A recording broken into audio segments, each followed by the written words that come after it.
the amphitheater, everything within that small space. 350 kids. They had never been outside this area. They have plenty of teachers and caretakers, but those people are paid very little. And so they don't actually have any resources to take these kids anywhere else. And so when we were talking to some of the youth during lunchtime, we asked them, if you could go anywhere, where would you like to go? And so they said, a couple kids said, I'd love to go to the beach. We've never seen the ocean. And so we were there, and one of the people who was helping to coordinate our trip, who was kind enough to give us the bus that we took there, he said that a trip to go to the beach for all these kids cost $1,000 for them to stay. Go to the beach for a whole day for transportation, for all the food, breakfast, lunch, dinner, for 350 kids, $1,000. It's really, really cheap. Yes. Oh, that math. Come on, math.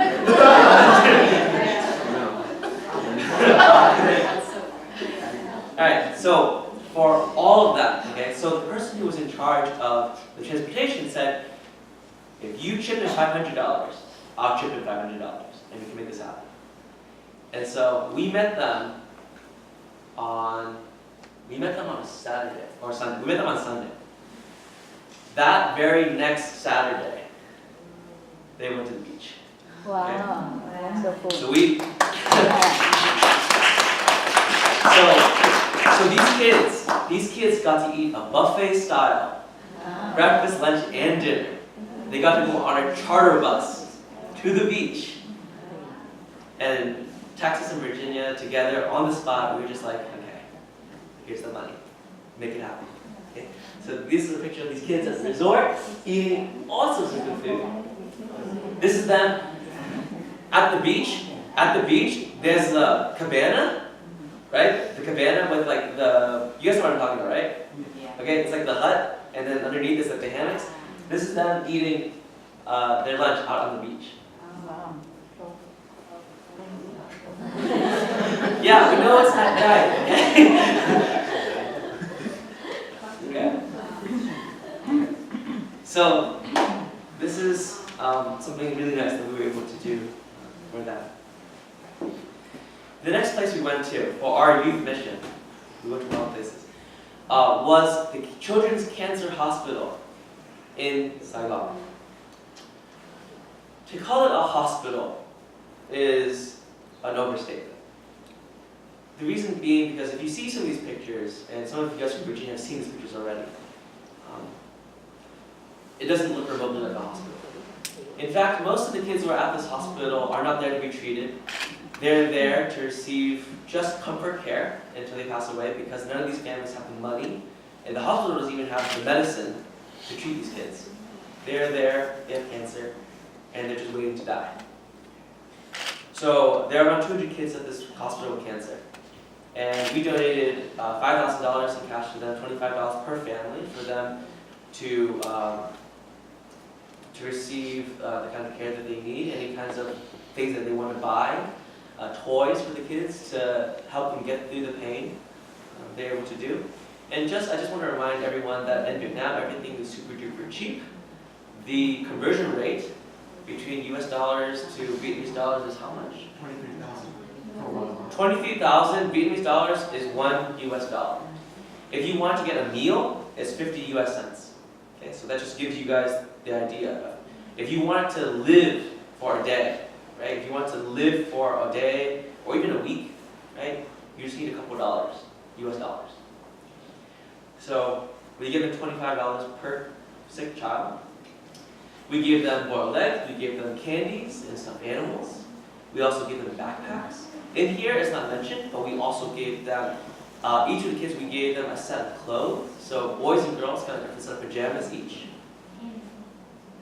So during that time, do you guys want to share anything? It was raining when we were doing this, so we were outdoors, and we walked into the courtyard, and there was a swarm of people waiting for us. And we were bringing in these humongous boxes of stuffed animals and candy and backpacks. And we had to prepare them on the spot, and then begin to rain. we did that for a little bit, and then we moved it into this little shelter. It was still outdoor, meaning that there wasn't any door protection from the rain, so whenever it blew the wind, it's rainy season in Vietnam at that time, so it was a really, really good downpour, flash flooding. And the wind would flood the actual area that we were working into. I think one of the worst parts for me, or most emotional parts for me for this location, was that we were packing the stuff inside because it was raining outside.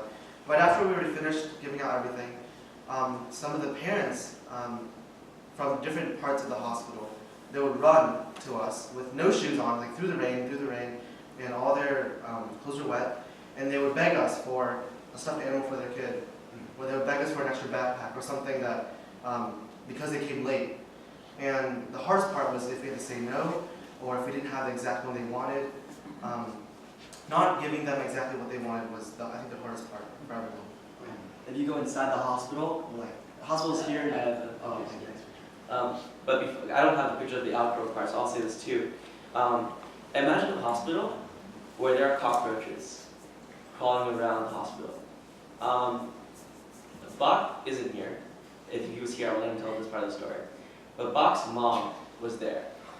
And Govinan was there. Becky's mom. And we were distributing stuffed animals and stuff. And a humongous cockroach, this big, was crawling on her. Okay.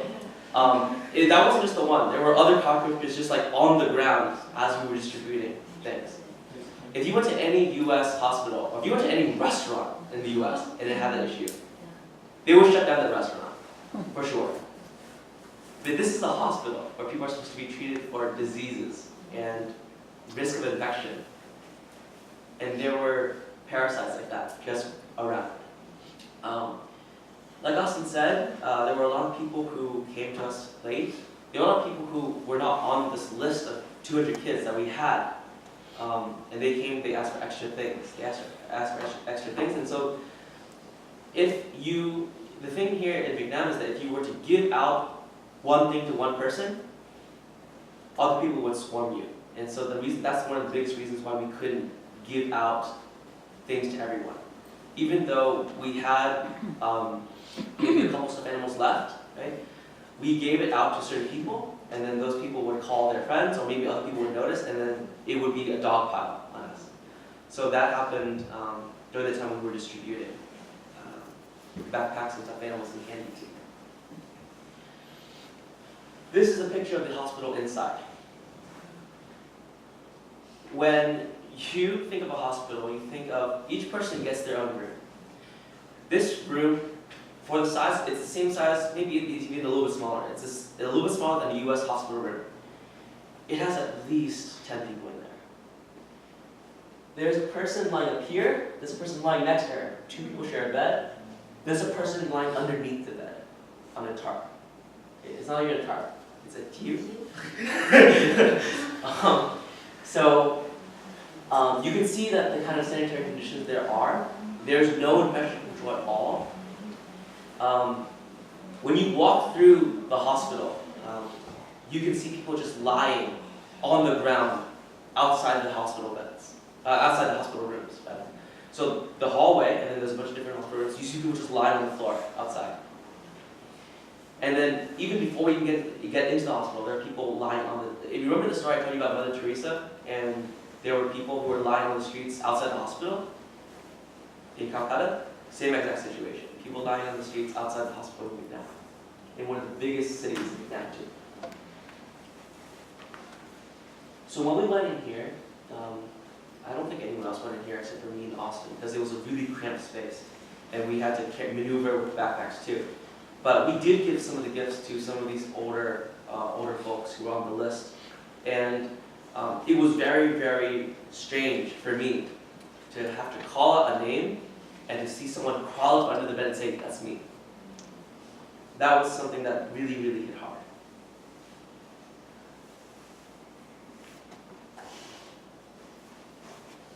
These are just some of the kids that we that have cancer that we gave the gifts to.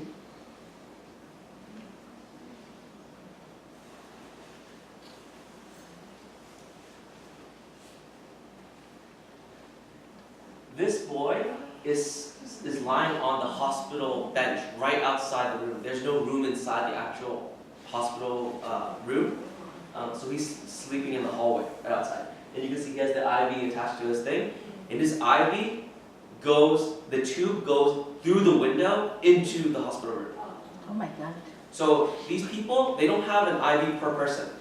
They have one IV, and that IV goes to 3 different people. This girl is receiving a stuffed animal. This one, Mom, do you mind telling the story? Yeah, that boy had 18 months and he has mouth cancer. Can anyone His see mouth his is mouth? He can't open his mouth. So CSS Youth donated $200 separately to that kid. He's from one of the minority groups. Yeah. That feels so.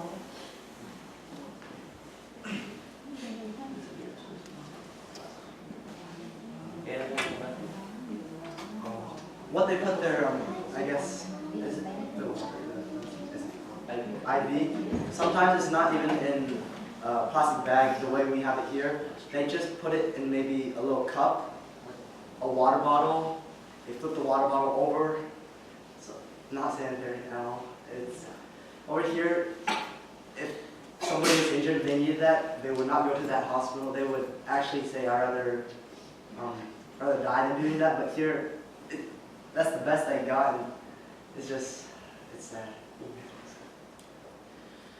The next place we went to was a temple. In this temple, we had 50 elderly people living there. We donated $1,000 in cash, $25 per person. We also donated milk, eggs, 1 set of temple garb clothes for them, half a metric ton of rice, and then cooking materials for the temple to be able to continue feeding these elderly people. Cái gì áo và thò. But Oh, sorry. Áo và thò. That's the one thing they catch. So this is a picture of our favorite CSS youth boy. He's not even here. So just, I don't know if you guys know, I don't know if you guys carry this, but these bags of rice are not the bags of rice that you have in the US. The bags of rice that you have in the US are kind of smaller. These are really, really big. And we had to carry them from the bus all the way into the temple. It took like 3 people per bag. Or one Matthew. Or one napkin.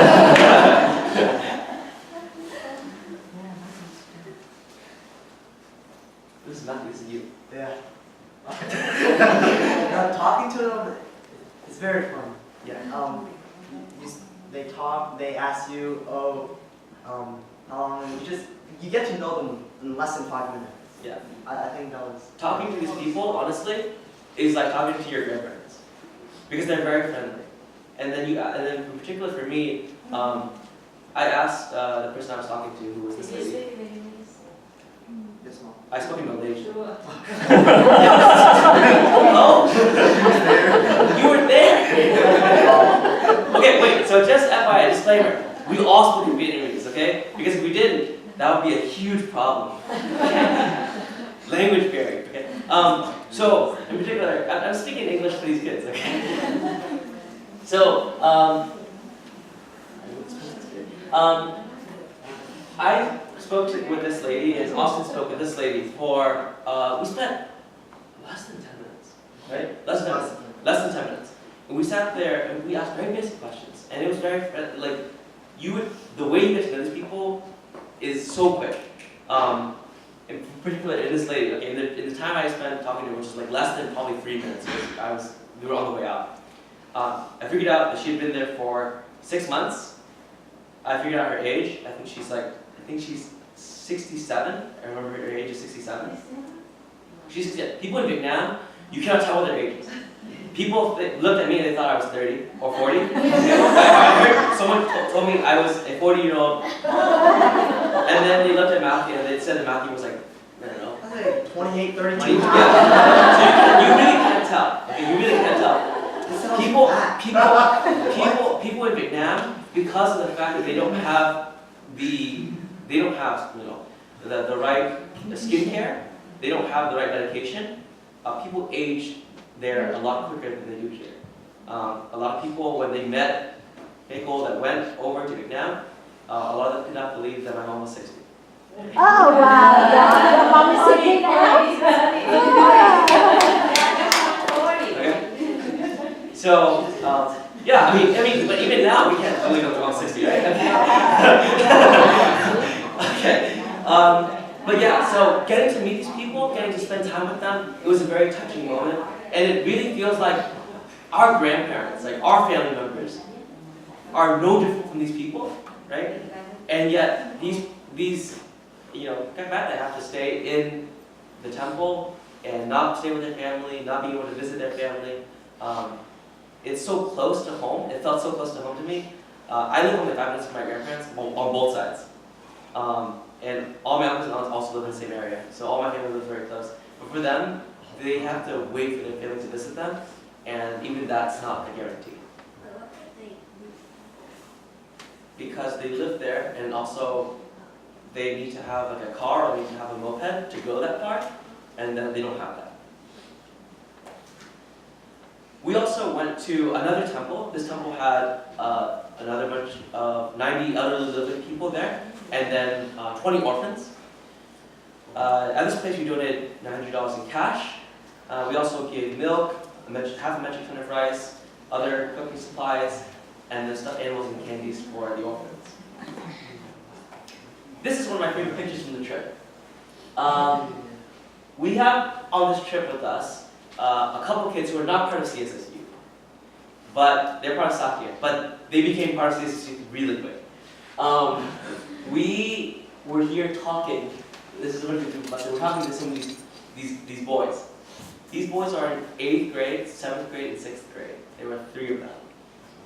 And one of the first things we talked about, right? First question, we didn't even ask their name. We didn't ask them how old they were. We said, do you like to play soccer?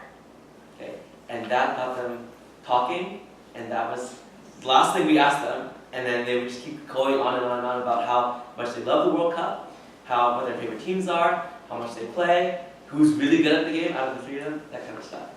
So it was a really nice bonding moment, especially since none of us play soccer.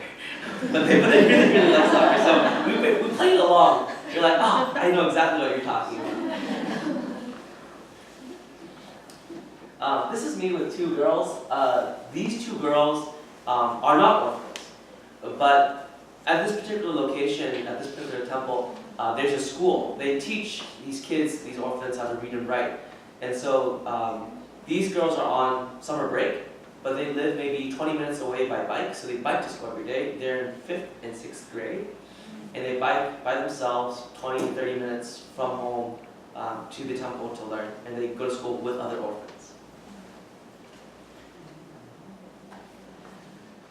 This is also a picture of me.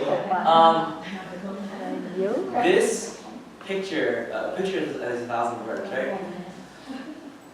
When we had distributed all the adult supplies, and then we came to this house. The house was literally the size of this room. Okay? In this room, there are probably 30 to 40 kids, 30 to 40 orphans that live in this room, aged between newborn and maybe 6 years old. So these kids are between newborn and 6 years old. 40 of them live in a room, in a house this size, the size of this room, and they stay there. They don't leave this room. The kitchen is right there, the bathroom is right there, and then you can see there's a gate because the caretakers don't want them to leave and then wander off and then they lose those kids. So they stay in that room for the whole day. And I looked inside the room is bare. There's nothing in the room. It's just tile, white tile. And so when, it wasn't just me distributing, it was a lot of the other youth doing it too. But I happened to be carrying this small plastic bag with stuffed animals, and I came up to them. And the original plan was to give each of them one. But you can see that didn't turn out the way we planned. And so when I came up to them, I didn't even need to give to them. I just held the bag out, and they just pick whichever ones they want. And they took, some of the kids took 2, some of them took 3, some of them asked can I have one extra one? Someone said, I like the frog, and I also like, this teddy bear, can I have both? And then of course, we give to them. So, to see them very happy, and then immediately, as soon as they take the toy, they run back to the room and they play with each other. Playing with each other, not just playing by themselves, playing with each other, and sharing all the toys they have.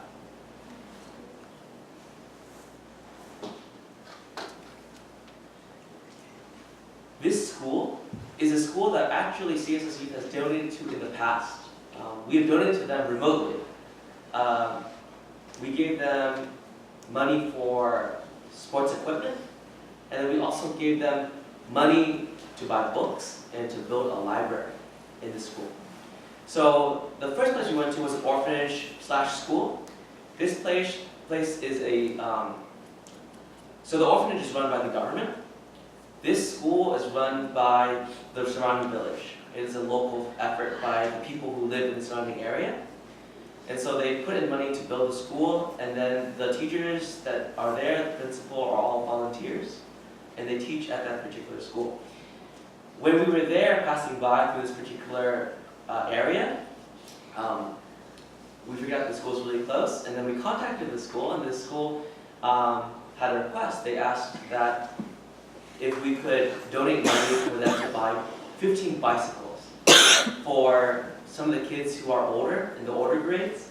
Basically, this school only allows for kids to up to a certain age, and then after that, the kids that are currently at the school that are about to go to the next grade, they have to, I think it's like 6th grade, where they need to go to the local school. They cannot go to this school anymore. They have to bike from their home to the local school. And so they asked for 15 bikes for the kids who are about to go to that school. And if you're in 6th grade, how old are you? 12? 11? So these 12-year-old kids, 11-year-old kids are biking by themselves to school, and they're on their own after that. So, of course, we obliged. Does anyone want to take a guess as to how much a bike costs? One bike.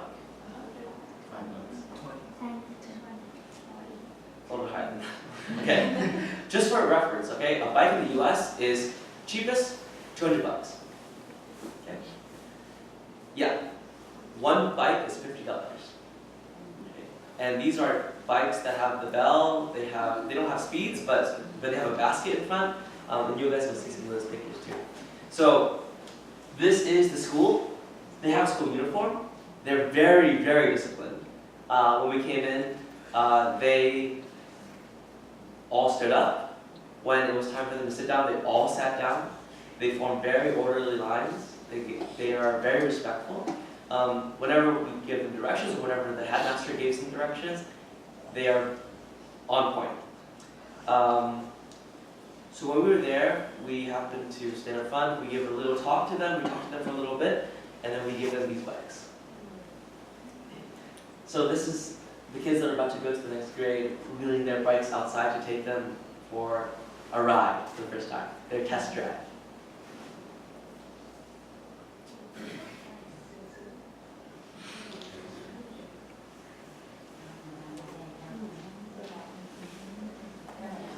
This is a picture of all of us at that particular orphanage. We also gave them all shoes. So these are the shoes down here. You can see in the background there are a lot of CSS Youth kids and also some of the new friends we made.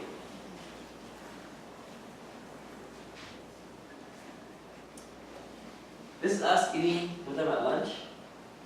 For this particular school, we also donated one bowl of pho each for all the kids. So here we eat pho, and yeah, we ate lunch with them there. You guys want to do lunch? They brought us the food. Oh yeah, that's true. So we donated the money for them to cook the food. But we sat there, and I don't have a picture of the kitchen, unfortunately, but in the kitchen, it's a bunch of kids. The kids run the kitchen. So there's a bunch of kids who are maybe 14 years old, at most, at oldest, that are, there's a really, really big. And they're the ones that basically make the bowls the way it's supposed to be, put the broth in the bowl, and they bring it out on trays, and they serve everyone. Okay, so the older kids don't eat first. The older kids bring the food out to the younger kids, and then the younger kids eat first, and then the older kids eat last. Okay? That's the way it should be, right?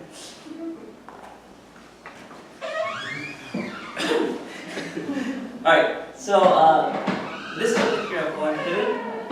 She's not the only one that talked to them, but I had a lot of fun. All the guys sat, by the way the tables worked in there was that all the girls sat alone, all the boys sat alone.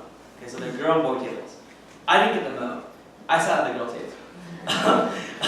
And all the guys were sitting together and talking and all that stuff, and a lot of them guessed our ages, because that's always the first question we ask, how old do you think we are? And a lot of them were like, you're 30, you're 40. Just like, it's so bad. And then I'm sitting with some of the girls there, and I was talking to them, and none of them were saying anything to me. It was really, really awkward, because, I was having fun, and then there's a rule where you don't talk to other guys. Unless they're given permission to talk to other guys. And I was sitting there, laughing, having fun, eating, and I didn't get the memo. And I just talked by myself for 20 minutes. And then I realized someone else came for, this kid isn't part of the school, but he is a volunteer that's with us, and he's 11. He's from Vietnam. He came over to me and he said, why are you sitting over here? I said, I'm having fun. And all the girls are just like, they're trying not to laugh. And they're just like, they're giggling behind their hands, like, and he's like, you're not supposed to be here. It's like, so, that was awkward. So culturally, there are things that are very different from the United States. Okay. Austin, you need to tell the story. It's not a big story, actually. I just saw him. Someone said that we looked similar, like old kind of dogs. So I was like, all right, I had to capture the moment. So I asked him for a picture, and originally he said no, but then I spoke to him a little bit more, and then after that we kind of got to know a little bit as like friends, and then he wanted to take a picture with me. I do want to say that this kid, I sat at this table first, okay? And just to show you the difference in terms of, just to show you the difference between the orphanage and the government-run school and the private-run school, okay? When we went to the government-run orphanage, the school there, when we had to all make it all fun and everything, they just dig in and they just eat, right? As soon as they get it, they eat. They don't wait for anyone, or anything. This particular school has a rule where all the kids have to mug all the adults and then all of us first before they eat. They wait. I sat at that table. I was busy talking. None of the kids at my table ate until I ate first. Okay? And this kid got his bowl first. He gave it to me. Okay? And then I sat there. And I talked to the girls for a really long time. Okay? But I'm just saying, for a local run school, for a private, not a private school, but for a non-government run school, that's the difference in terms of quality, in terms of manners and education. Okay. This one really does have a story. Alright, so this was a young girl at the same school. No, it's a girl. It's a girl. Okay.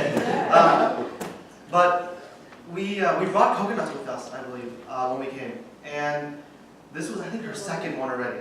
And she was really loving it. She was like really going in on it really hard. And I think she spent like half an hour on each side. She really wanted to get every single piece. And so I just wanted to try because she looked like it was really good. So I asked her, "Can I have a piece?"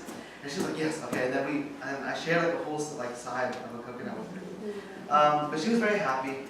And even though we have a lot of moments, just like at the first orphanage where it's a little bit sad, or at the cancer hospital where it's very sad, there are still a lot of happy moments where the kids that we are helping, they feel like they are serving us, and that also makes them feel very happy. So we did play soccer with them too. You'll see, I have a video of this if you guys want to see it. If you guys want to see amazing goals made by kids in Vietnam owning on us, then you can check the video. These kids are fast, okay? It must have to be something with the fact that in Vietnam it's really hot, they're all skinny. But if you look at me and you look at Austin, there's no way we can keep up with them, right? So just so you know, okay?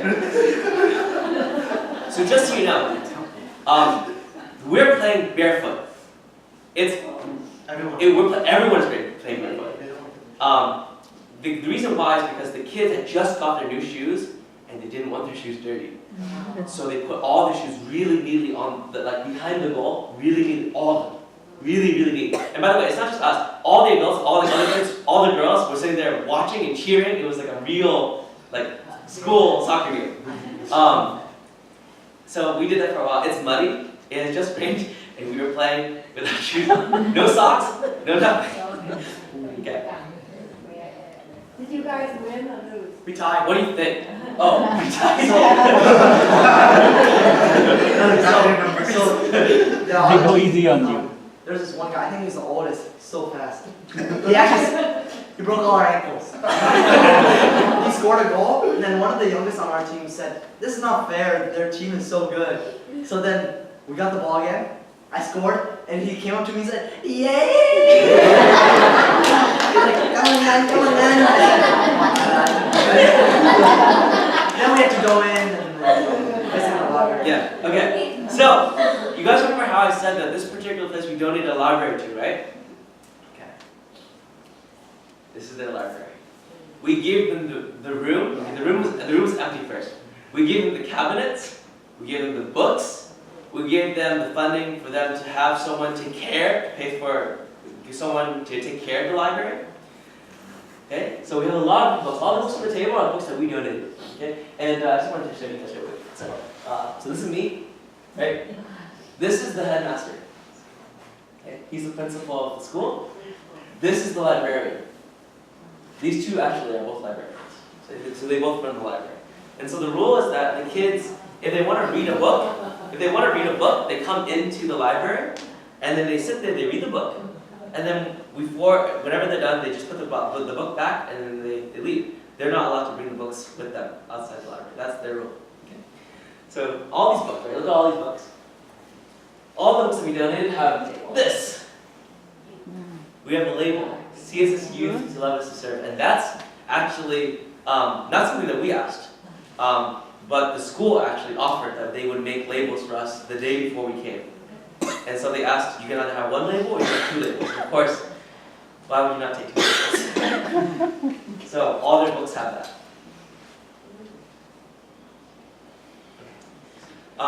So those are all the places that we did for our CSS charity mission. Then comes the second part.